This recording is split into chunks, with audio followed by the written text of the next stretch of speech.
In Chile, around 18% of young people aged between 15 and 29 are NEETs, which means they are neither studying nor working or receiving any training. We created a program that seeks to equip young people coming from vulnerable social backgrounds with the skills they need for successful work integration.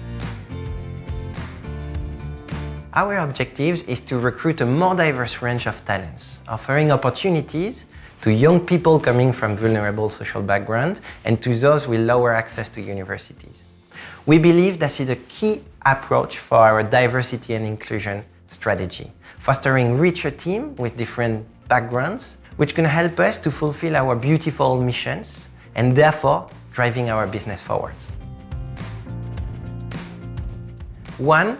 Workshops. Workshops taught by some of our L'Oréal employees, economic grants. And lastly, we guarantee a number of internship positions for the participants of the program to apply.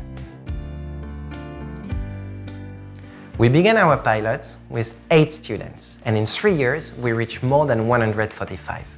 8 of them received economic scholarships, 8 completed their internship with us, and 3 of them has been recruited as permanent employees. The program has also a very positive influence for our own employees by boosting their sense of belonging and pride, and especially for those who volunteered for the workshops. Our next goal? To extend the program to younger profiles, and especially in our retail team.